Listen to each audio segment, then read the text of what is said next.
friends, thank you for stopping by Mimi's Mixed Bag. If this is your first video of mine, I want to welcome you.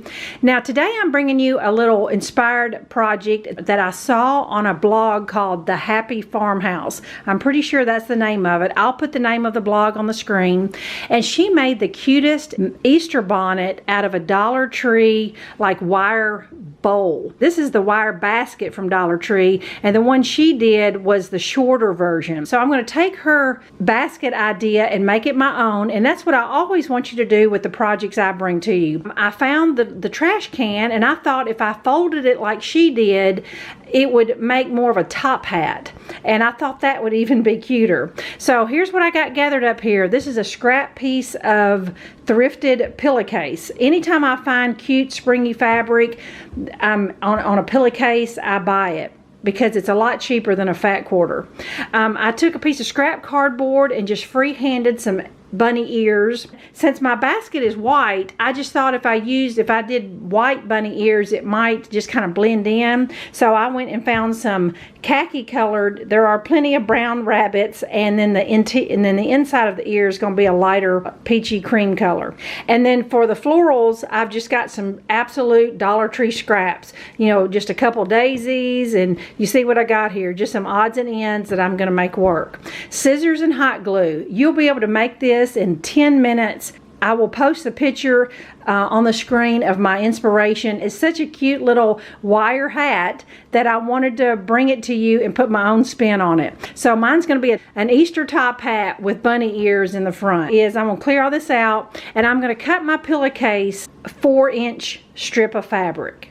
And then I'll go ahead and cut out my cardboard ear pattern. All right, I'm gonna catch you up where I'm at now. All right, I took my ear patterns and just laid it on some folded over felt, and then cut 2 ears with that one and 2 ears with the other one. And then just kind of free-handed the inside of the ear. I didn't even use a pattern for that. Okay, and since my ears are 2 layers thick, I'm going to actually take my cardboard pattern and reduce it, just cut it a little smaller, and I'm going to hot glue it in between my 2 layers of ears, so that the cardboard will kind of give a little stability to my ears, and they won't be near as floppy. So I'll show you what that looks like when I get done. Now, as far as my hat band, I cut a 4-inch piece of fabric, and then I just took my iron and pressed up 1 inch, and then pressed down 1 inch, and that gives me a 2-inch strip of fabric that's got a nice folded edge on each side. And then I'll just hot glue that on my hat when I get ready to make the band. I'll set the tripod up so you can see how I kind of manipulate this wire basket and to create the hat shape. My plan is to kind of fold it up 1 inch or so all the way around, and try to keep it smooth as you're going around. Go ahead and cut your tag off. Would be helpful. And I don't know if, you know, using the smaller basket that they have at the Dollar Tree would make a difference, but I just love the look of this top hat better. I think it's cute. And just kind of take your fingers and flatten out the brim of the hat, but it's not hard, and this stuff bends pretty easy. So I'm just going to keep kind of flattening my band out, and then I'll be ready to hot glue everything on there. All right, I've got my cardboard sandwiched in between my ear pieces, and you may have to trim up your ears just a little bit in case the felt doesn't match up perfectly.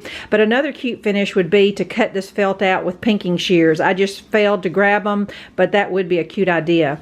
All right, so now I'm going to just hot glue my fabric strip around the hat, and then I'm going to put these ears towards the front of the hat. I just wanted to bring to your attention, and you'll probably notice it yourself if you get this basket, there is kind of a back to this basket where you can see they've overlapped the mesh. Keep that in mind when you are placing your hat band. My little flower embellishment is going to be to the side. That's where I started and stopped my fabric band. Just so you know, my fabric was right at 4 inches by 22. You could almost do about 21 inches. I overlapped it about 1 inch or so. So as long as your fabric is at least 21 inches, plus your little flower embellishment will cover up, you know, where it meets.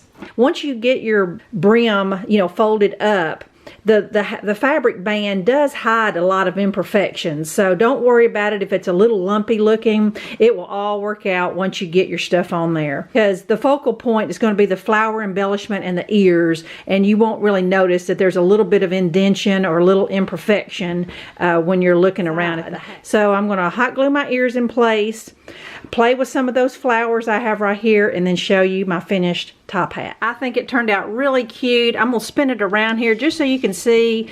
If you put it on your coffee table or somewhere that, you know, everyone would see all the sides. You know, your ears on the outside or inside of the hat band. It's just a personal preference, but I kind of like them on the outside. I just used probably $1's worth of flowers. I had a couple of those Dollar Tree Easter eggs. You know, you could make this multifunctional, even put a spring candle on top. If you wanted to add some height to it, use it for a candle stand. So I hope you enjoyed it. I hope you'll take this idea and make it even better. Thanks so much for watching, and I'll be back in a few days. Bye-bye.